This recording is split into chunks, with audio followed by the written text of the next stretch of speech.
Hello class, good day. Today, ituturo ko sa inyo yung trade payables turnover. Part pa rin naman ito ng ating working capital management. Ngayon, itong trade payables turnover, minimeasure na ito kung gaano tayo kabilis magbayad ng utang natin. Okay? Yung formula niya, net credit purchase divided by average trade payables. Paano ba kunin itong net credit purchase? Una, gross purchase less purchase return and allowances kung sakaling merong ibabalik and less purchase discount kung nakakuha tayo ng discount doon sa supplier natin.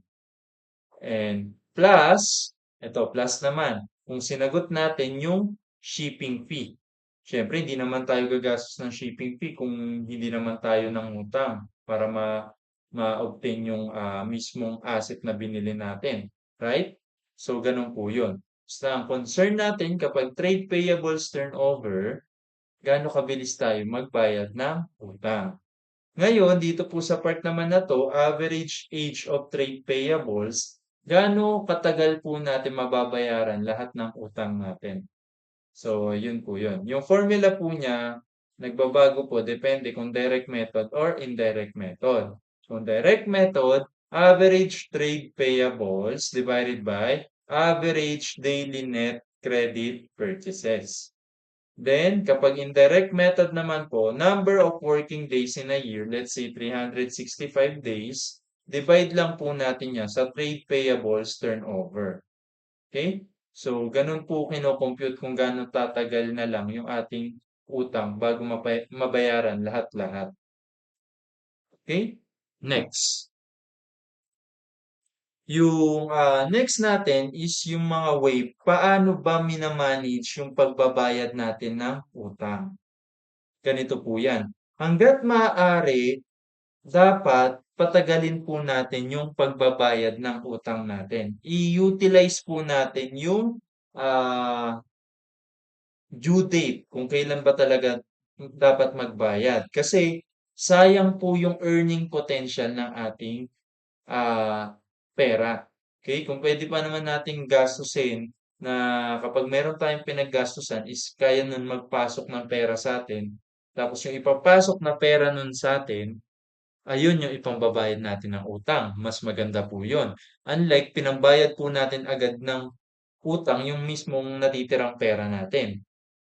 Ano pong ipapaikot pa natin kapag ganun, di ba? So, mas maganda patagalin po muna yung pagbabayad ng utang kung meron pong paglalaanan na pera, meron pong paglalaanan yung pera na isang bagay na pwedeng magpasok pa ng pera para yun na lang yung ipambayad ng utang.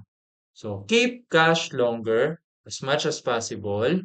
Then, ang gagawin po natin dyan, yung next natin is i-perform po natin yung discount versus opportunity cost. Ano po ba yun?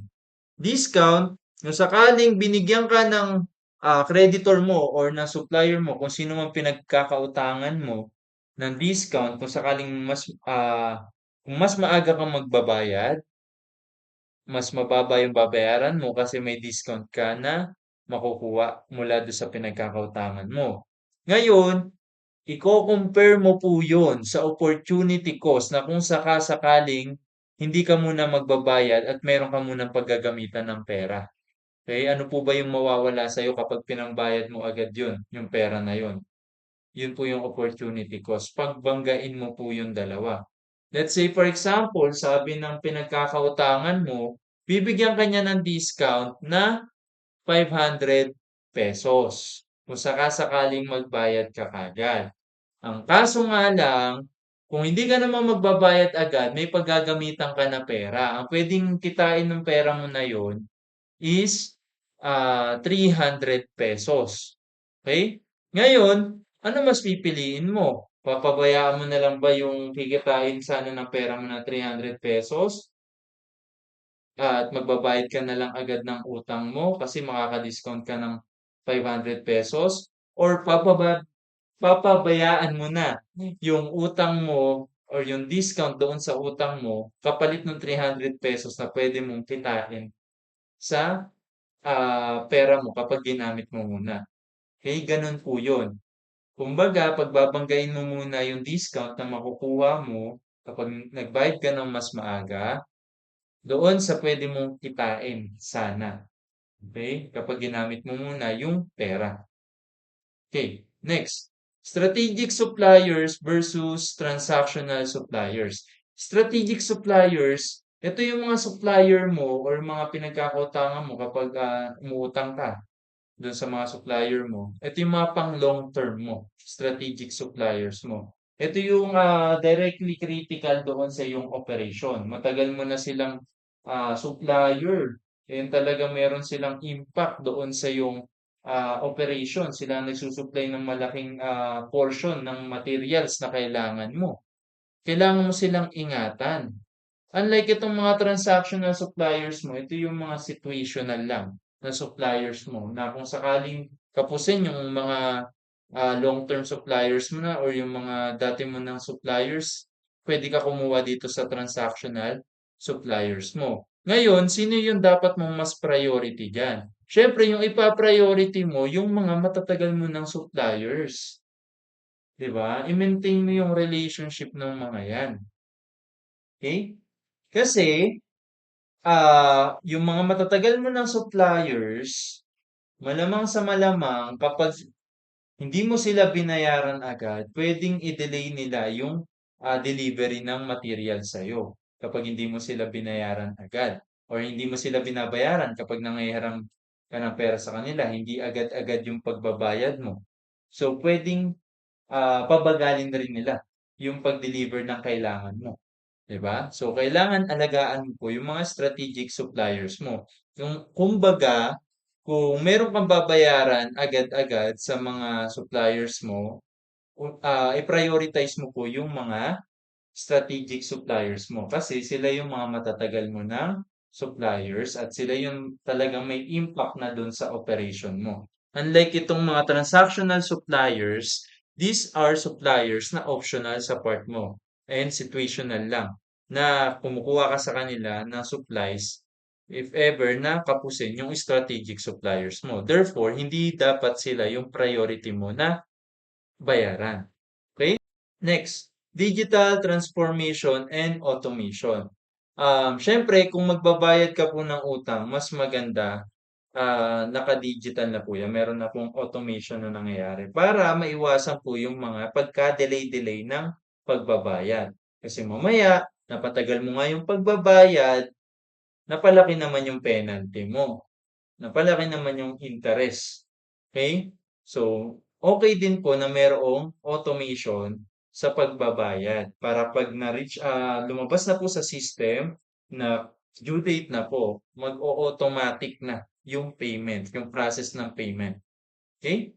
Then next, i-assess po natin yung discount taken versus doon sa discount offered. Let's say for example, kung magbabayad tayo ng maaga, makakakuha tayo ng discount na ₱500. Tapos, ayun yung makuha natin discount doon sa pinagkakautangan natin.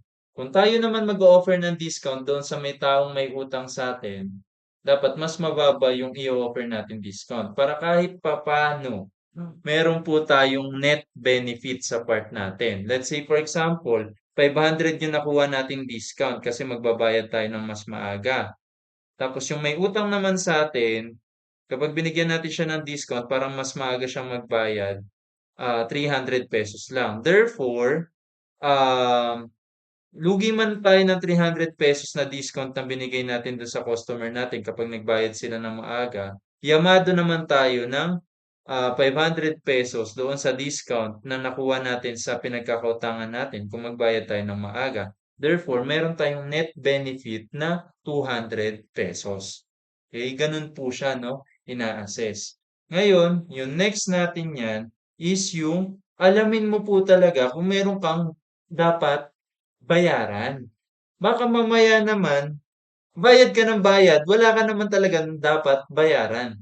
So, dapat may in-order ka, may na-receive ka. And yung pangatlo, pinaka-importante, is yung merong record yung pinagkakautangan mo na dapat meron kang babayaran. Kasi kung wala naman siyang record na dapat kang bayaran, o bakit ka magkakaroon ng utang?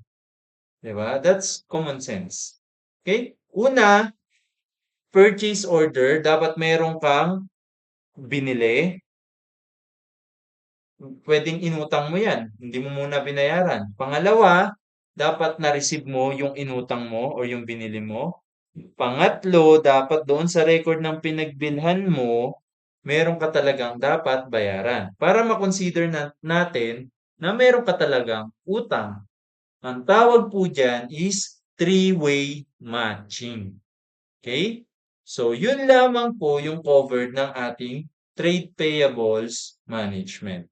So, yun lang. Salamat.